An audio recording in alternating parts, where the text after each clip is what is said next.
Bulletin के आगाज में आपको बताएं, मईशत की सूरत-ए-हाल, रुपए की बेकदरी, डॉलर मुल्क की तारीख की बुलंद तरीन सतह पर पहुंच गया। इंटरबैंक में डॉलर की कीमत 190 रुपए की नई तारीखी सतह पर पहुंच गई। रवां साल में रुपया अमरीकी डॉलर के मुकाबले में 46 रुपए 32 पैसे सस्ता हो चुका है।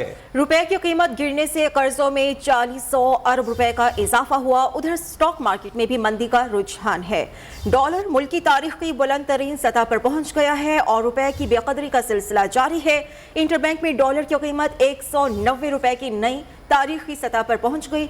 रवां साल रुपया अमरीकी डॉलर के मुकाबले में 46 रुपए 32 पैसे सस्ता हो चुका है।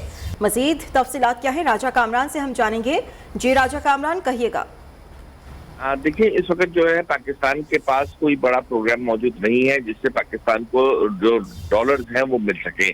IMF का प्रोग्राम इस वक्त सस्पेंशन के शिकार है और इस वक्त जो दोस्त ममालिक है उन्होंने भी ये शर्त आयद की है कि जब तक पाकिस्तान IMF से अपने मामला तय नहीं करता है उसकी जो प्रोग्राम है उसको बहाल नहीं किया जाएगा। तो इस वक्त सूरत-ए-हाल ये है कि पाकिस्तान ने बड़े पैमाने पर अदायगियां कर दी हैं जिसमें महंगे होते हुए ईंधन और दीगर कमोडिटीज की जो दरामदात है उसकी अदायगियां कर दी हैं, जबकि बहुत सी जो आलमी ऑब्लिगेशन हैं, बहुत से जो कर्जों की अकसात हैं वो भी अदा करनी है मई और जून में, क्योंकि ये माली साल खत्म हो रहा है। इस वजह से इनको ये तमाम अदायगियां करनी है मई और जून में, जिसकी वजह से रुपए की कदर पे बहुत ज्यादा दबाव हम देख रहे हैं और रुपया मुसलसल गिरावट का शिकार है। जब तक पाकिस्तान के IMF से मुज़ाकरात हल नहीं होंगे ये मामला इसी तरह से रहेगा और इसी वजह से इस वक्त हम देख रहे हैं कि स्टॉक मार्केट में भी सूरत-ए-हाल निहायत मखदूश है और स्टॉक मार्केट में भी ये सरमायाकार इस वक्त घबराहट का शिकार हैं और वो नई सरमायाकारी नहीं कर रहे। ठीक है राजा कामरान, आप साथ रहिएगा। डॉलर के मुकाबले में रुपए की कदर में तारीखी गिरावट देखी जा रही है। इसी पर हमारे साथ बात करने के लिए मौजूद हैं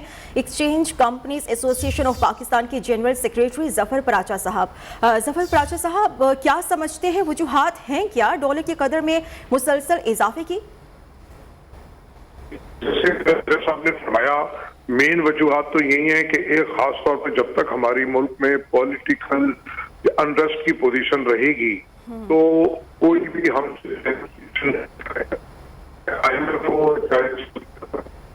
चाइनीज ने जो लोग करना हो जफर पराचा साहब, हम दोबारा आपसे राब्ता करेंगे, शायद लाइन में कोई मसला है। एक मरतबा फिर राजा कामरान हमारे साथ मौजूद हैं। राजा कामरान, ये बताइएगा कि इस वक्त जो सरमायाकार हैं वो भी एहतियात का मुजाहरा कर रहे हैं। डॉलर की प्राइस की वजह से इस वक्त स्टॉक मार्केट के बिजनेस पर कितना असर पड़ा है?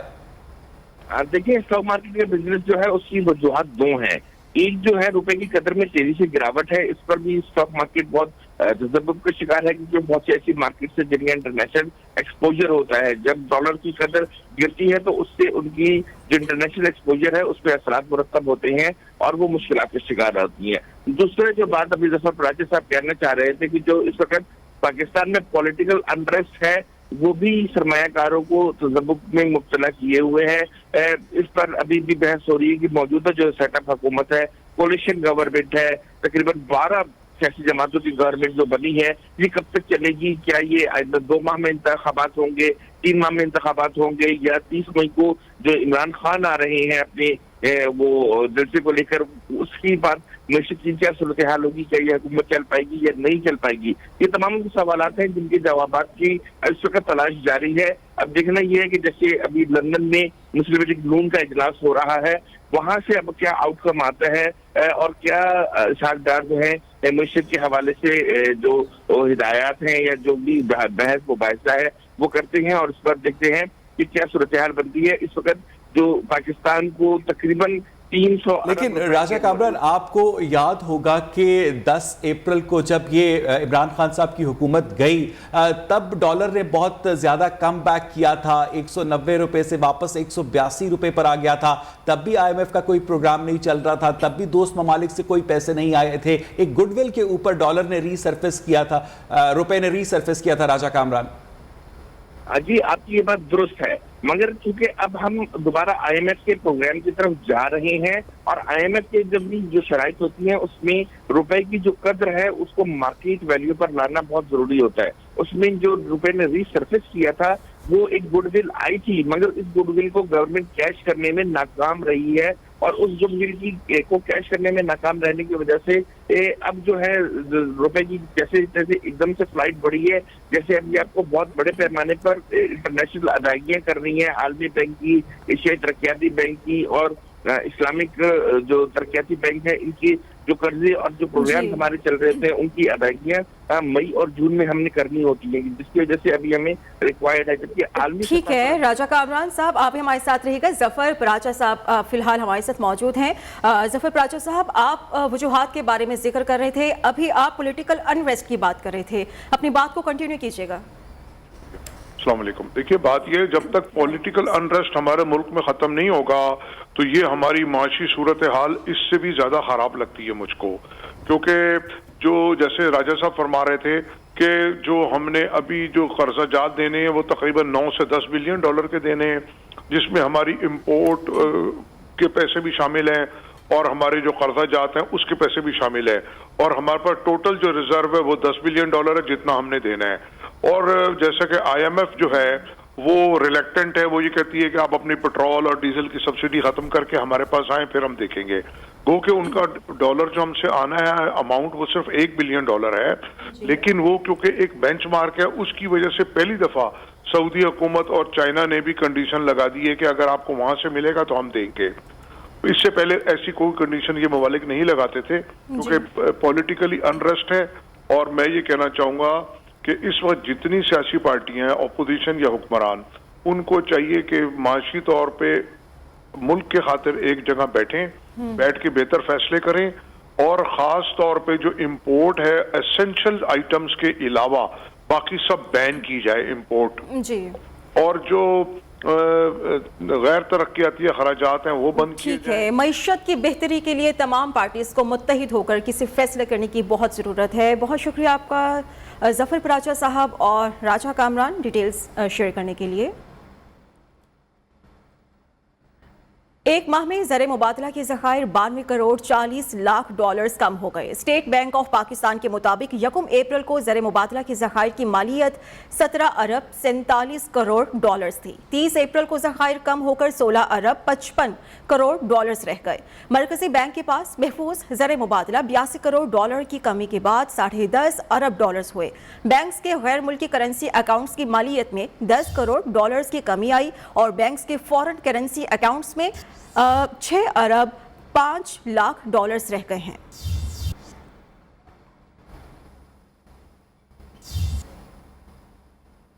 खाम तेल की कीमतों में मजीद इजाफे का इम्कान है। सऊदी वजीर तवानाई ने खतरे की घंटी बजा दी। प्रिंस अब्दुल अजीज बिन सलमान ने कहा कि रूस यूक्रेन जंग के बाद तवानाई के ज़राए की तलब में गैर मामूली इजाफा हुआ है।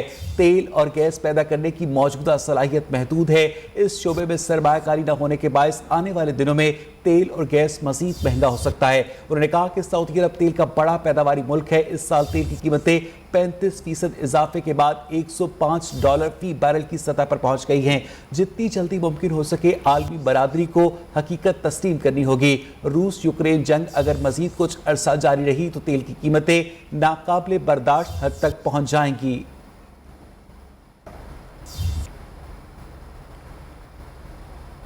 मुल्क भर में महंगाई ने आवाम की चीखें निकलवा दी हैं। दालों, सब्जियों और चिकन के बाद मटन और बीफ की कीमतों में भी मनमाना इजाफा कर दिया गया। सरकारी रेट लिस्ट के मुताबिक 1100 रुपए किलो कीमत वाला मटन 1800 रुपए फी किलो में फरोख्त किया जा रहा है। बीफ भी सरकारी रेट लिस्ट से 200 रुपए किलो में जायद में फरोख्त हो रहा है। दुकानदारों का कहना है कि मंडी से महंगे दामों मटन और बीफ खरीद रहे हैं। इसी हवाले से मजीद बात करेंगे अपनी नुमाइंदा रिजवाना शेख से। रिजवाना, क्या सूरत हाल है मार्केट की? जी बिल्कुल, महंगाई के वार तेज़ी से जारी हैं। शहरियों के लिए मटन, बीफ और चिकन खाना जो है वो पहुंच से बहुत ज़्यादा दूर हो चुका है। अगर बात की जाए तो खुद साख्ता महंगाई भी बहुत ज़्यादा बढ़ चुकी है। अगर मटन की बात की जाए तो सरकारी रेट लिस्ट जो है वो 1100 रुपये फ़ी किलो है, लेकिन ओपन मार्केट से 1700 से 1800 रुपये फ़ी किलो में फ़रोख्त हो रहा है। अगर बीफ की बात की जाए तो बीफ का जो है वो भी 700 से 800 रुपये फ़ी किलो में फ़रोख्त हो रहा है। मेरे साथ एक शहरी मौजूद हैं जो चिकन लेने के लिए, इनसे बात कर लेते हैं। जी बताइएगा, क्या मुश्किलात पेश आ रही हैं? जी, चिकन 410 रुपये था, 14 रुपये कमी के बाद कोई 394 रुपये किलो है। तो सब्ज़ी देखो, सब्ज़ी भी बहुत महंगी है। हमारी समझ में नहीं आता कि सब्ज़ी लें या चिकन लें या मटन लें, बीफ लें, क्या लें। इनका मज़ीद कहना है कि हुकूमत से, हकामी वाला से अपील है कि महंगाई को कंट्रोल करे और इनके लिए प्राइस कंट्रोल कमेटी कायम करे और कीमतों का जो है वो चेक एंड बैलेंस होना चाहिए। जी, मुल्तान में भी महंगाई अवाम पर हावी है। मुर्गी का गोश्त 440, मटन 1600 और बीफ 900 रुपए फी किलो में फरोख्त होने लगा है। अशिया खुरनोश की कीमतों में इजाफे पर अवाम परेशान है। मुल्तान में महंगाई की सूरत हाल से मुतालिक मजीद जानेंगे अपने नुमाइंदे इमरान अरशद से। जी इमरान। जी बिल्कुल, इस वक्त मैं मुल्तान की एक गुलगश्त मार्केट के अंदर मौजूद हूँ। यहाँ पे अशिया खुर्द-व-नोश की कीमतों की अगर बात की जाए तो उनमें दिन ब दिन इजाफा होता जा रहा है और जो आम आदमी है वो पिस चुका है। हमारे साथ एक शहरी मौजूद है, उनसे हम बात करते हैं। जी आप बताइएगा कि महंगाई की क्या सूरत हाल है? हमारे जैसा गरीब आदमी जो है वो परचेज नहीं कर सकता, उससे अप्रोच से बाहर है। क्या आप कहना चाहेंगे? हाँ जी, हुकूमत से क्या कहना चाहेंगे? हुकूमत यही कहना चाहते हैं कि कीमतें कम करें हर चीज़ की। जी बिल्कुल, यहाँ पे आवाम कह रही है कि हम पहली हुकूमतों को रोते थे, लेकिन अब महंगाई का जो ये सैलाब आया है इसने गरीब की जो है वो कमर तोड़ के रख दी है और शहरियों ने मुतालबा किया है कि महंगाई के इस तूफ़ान को फिलफौर कंट्रोल किया जाए और कीमतों के अंदर जो है वो अदम इस्तेहकाम जो आया हुआ है उसके अंदर इस्तेहकाम लाया जाए। मुल्क को दरपेश मुआशी और सियासी मसाइल पर मुशावरत के लिए नवाज शरीफ से मुशावरत के लिए वज़ीर आज़म शहबाज शरीफ लंदन पहुँच गए हैं। वफाकी वज़रा एहसन इकबाल, मरियम औरंगज़ेब, अयाज सादिक और मिफ्ता इस्माइल भी वज़ीर आज़म के साथ हैं। साथ रफ़ीक, ख्वाजा आसिफ समेत काबीना के दीगर अरकान भी लंदन पहुँचने वालों में शामिल हैं। नून लीग का वफ़द नवाज शरीफ से सियासी सूरत हाल पर आइंदा के लिए हिकमत अमली पर मुशावरत करेगा।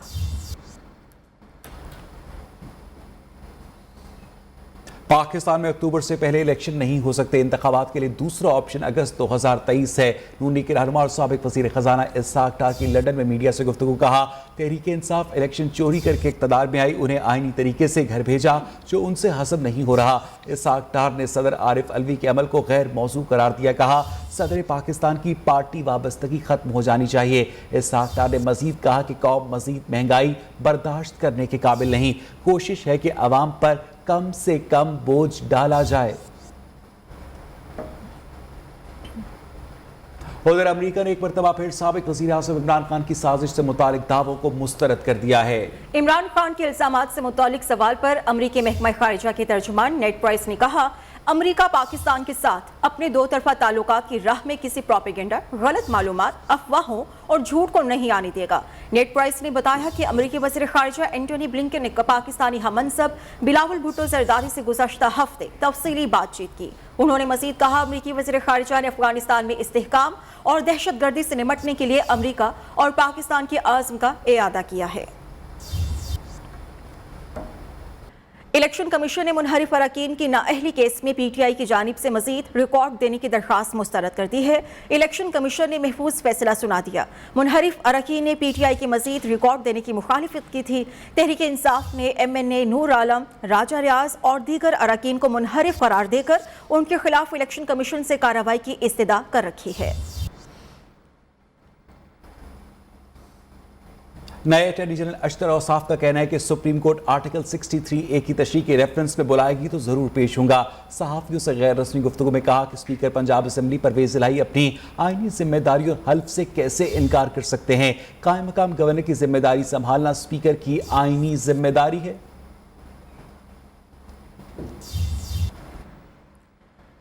पीटीआई रहनुमा कासिम सूरी ने मस्जिद नबवी सल्लल्लाहु अलैहि वसल्लम वाक़े पर FIRs इस्लामाबाद हाई कोर्ट में चैलेंज कर दी। कासिम सूरी ने दरखास्त में अदालत से इस्तदा की है कि पुलिस और FIA को हरासा करने और गिरफ्तार करने से रोका जाए। पीटीआई की क़यादत के खिलाफ पूरे मुल्क में दर्ज तौहीन मजहब के मुकदमात को खारिज किया जाए। अदालत के बाहर मीडिया से गुफ्तगू में साबिक डिप्टी स्पीकर कासिम सूरी ने कहा, मदीना में होने वाले वाक़े से उनका कोई ताल्लुक नहीं।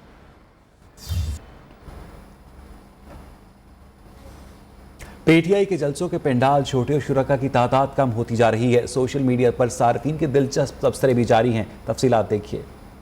पीटीआई का जहलम में जलसा, कितने आदमी थे?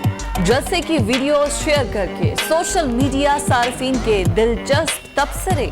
किसी ने लिखा, 4000 कुर्सियों पर जहलम की तारीख का सबसे बड़ा जलसा हुआ।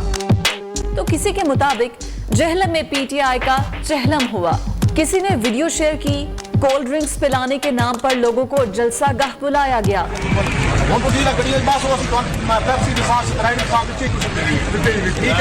एक खातून सारिफ ने तंज किया, जहलम जलसे में 12 करोड़ लोग मौजूद थे। जवाब में ट्वीट आया, 1.5 लाख आबादी वाले जहलम के लोगों ने तारीख रकम कर दी। पीटीआई कारकुन भी सोशल मीडिया पर खूब सरगर्म रहे, मुख्तलिफ वीडियोज और तस्वीर शेयर करके जहलम के जलसे को शहर की तारीख का सबसे बड़ा जलसा साबित करते रहे। उमरा बाद में करना, पहले मेरी सियासत बचाएं। ये कोई टाइम है उमरा करने, मक्का मदीने जाने का? इमरान खान का मुतनाज़िर तरीन बयान सोशल मीडिया पर वायरल हो गया। इमरान खान अपनी सियासत के लिए उम्रे की तौहीन कर रहे हैं। सोशल मीडिया सारिफिन की शदीद तनकीद, तौहीन आमेज बयान पर मुआफ़ी मांगने का मुतालबा कर दिया। पीटीआई की सरबराह ने अपनी सियासत को जिहाद करार दे दिया।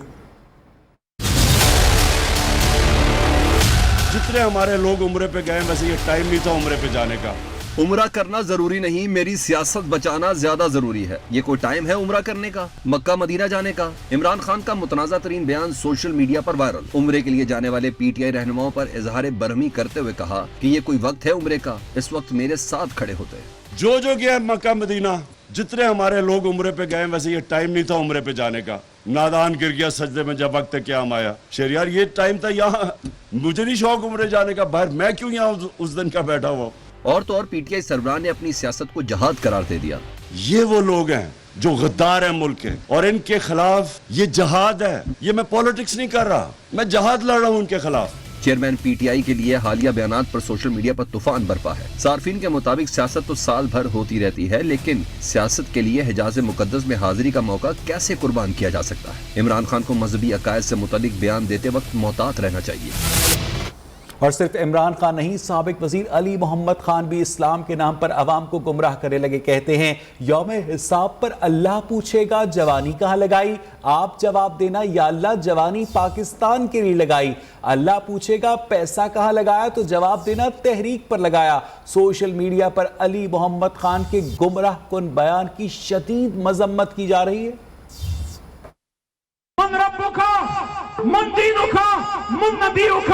और हम उन सवालों के जवाब देने तरीके इंसाफ में आए हैं। अल्लाह पूछेगा आखिरी बात, जवानी दीदी कहाँ लगाई, या अल्लाह जवानी दीदी पाकिस्तान में नहीं लगाई। पैसा दिया था कहाँ लगाया, या अल्लाह कुछ अपने आप पे, कुछ अपने बच्चों पे, और बाकी इस तहरीक में लगाया। और इल्म दिया था कहाँ लगाया, या अल्लाह जो टूटे फूटे अल्फाज सिखाए पाकिस्तान के लिए, इस्लाम के लिए, पाक फौज के लिए, रियासत पाकिस्तान के लिए, पाकिस्तान के अवाम के लिए लगाए। मुस्लिम लीग नून आज तहरीक इंसाफ के गढ़ सवाबी में जलसा करेगी। जलसे के लिए छोटा लाहौर ग्राउंड में पिंडाल तैयार कर लिया गया है। जलसे से मरियम नवाज और दीगर कायदीन खिताब करेंगे। जलसे की तैयारियां किस मरहले में है और कितने लोगों की आमद मुतवक्के है, मजीद बात करेंगे अपने नुमाइंदे जमील खान से। जमील, क्या मनाजिर हैं, क्या तैयारियां हैं? जी बिल्कुल, पाकिस्तान मुस्लिम लीग नून आज सवाबी में अवामी क़ुव्वत का मुज़ाहिरा करेगी।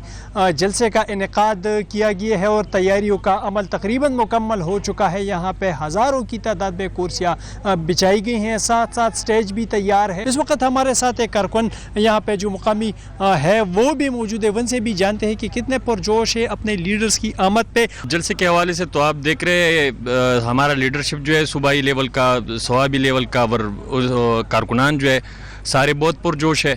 अल्हम्दुलिल्लाह इंशाल्लाह ये सवाबी का नहीं बल्कि पूरी खैबर पख्तूनख्वा की तारीख का सबसे बड़ा जलसा होगा। पुलिस की भी भारी नफरी यहाँ पे तैनात कर दी गई है ताकि कोई नाखुशगवार वाक़या पेश न हो सके, लेकिन मजमूई तौर पर इस जलसे की तैयारियाँ जारी है। जोश और जज्बे के साथ यहाँ पे स्टेज भी सजाया गया है और यहाँ पे तकरीबन 10,000 तक कुर्सियाँ लगाई गई है। कारकुन कहते हैं कि भरपूर तरीके से इसमें शिरकत करेंगे मुख्तलिफ इलाकों से। जी, वज़ीर आला हमजा शहबाज का पंजाब सेफ सिटी प्रोजेक्ट का दौरा। वज़ीर आला हमजा शहबाज ने डिजिटल कैमरों के जरिए शहर में अमन आमा की मॉनिटरिंग के इंतजामात का जायजा लिया। डिजिटल वॉल पर सीसीटीवी कैमरास के जरिए मॉनिटरिंग निजाम का मुआयना किया। वज़ीर आला पंजाब हमजा शहबाज ने इंतजामिया को गैर नमूना नंबर प्लेट गाड़ियों के खिलाफ कार्रवाई का हुक्म जारी कर दिया है। मुल्क भर में गर्मी की शिद्दत बरकरार है। महकमे मौसमियात सिंध और पंजाब में हीट वेव की पेशगोई कर दी है। महकमे मौसमियात के मुताबिक आइंदा चंद रोज के दौरान मुख्तलिफ शहरों में दर्जा हरारत मामूल की निस्बत 7 से 9 डिग्री सेंटीग्रेड ज्यादा रहेगा। महकमे मौसमियात ने हीट वेव के दौरान आवाम को घरों से गैर जरूरी ना निकलने और पानी का इस्तेमाल ज्यादा करने का मशवरा दिया है।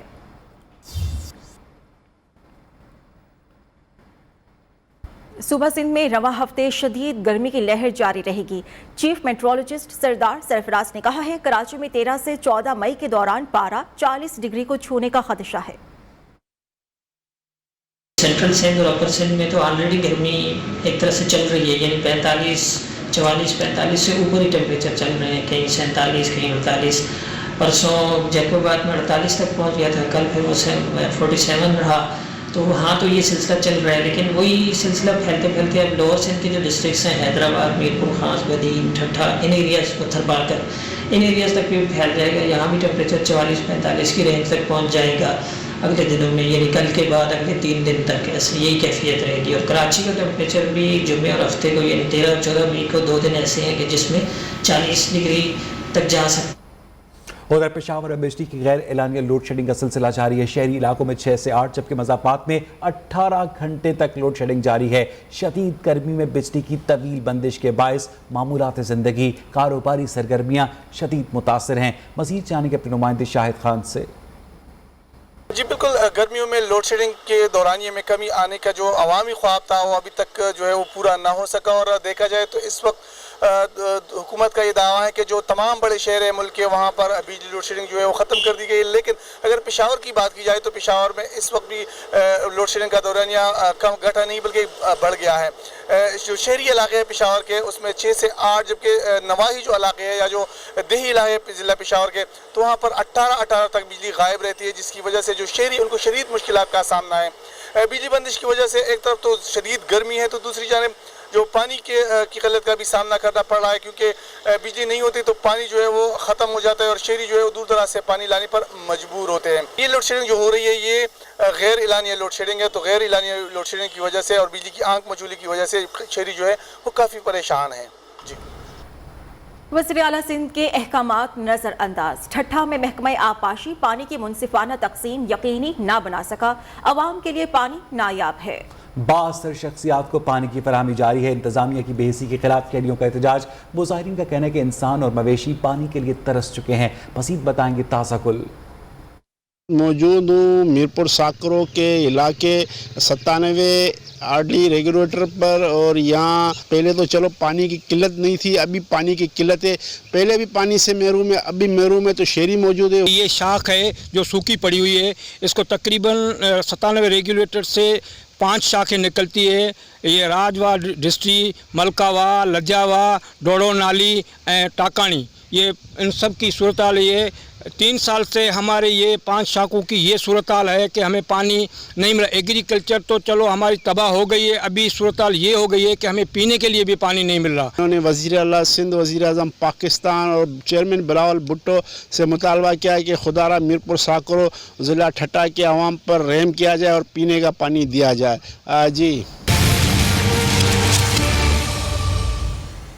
श्रीलंका के खिलाफ सीरीज के लिए पाकिस्तान वुमेन टीम का कैंप कराची में जारी है। सीरीज के लिए मैच ऑफिशियल्स का ऐलान कर दिया गया है। वुमेन क्रिकेट सीरीज 24 मई से शुरू होगी। सीरीज 3 वनडे और 3 T20 पर मुश्तमिल होगी। सीरीज में आसिफ याकूब, फैसल आफरीदी, इम्तियाज इकबाल और इमरान जावेद अंपायरिंग करेंगे। T20 के लिए अली नकवी और वनडे के लिए जावेद मलिक को रेफरी मुकर्रर किया गया है।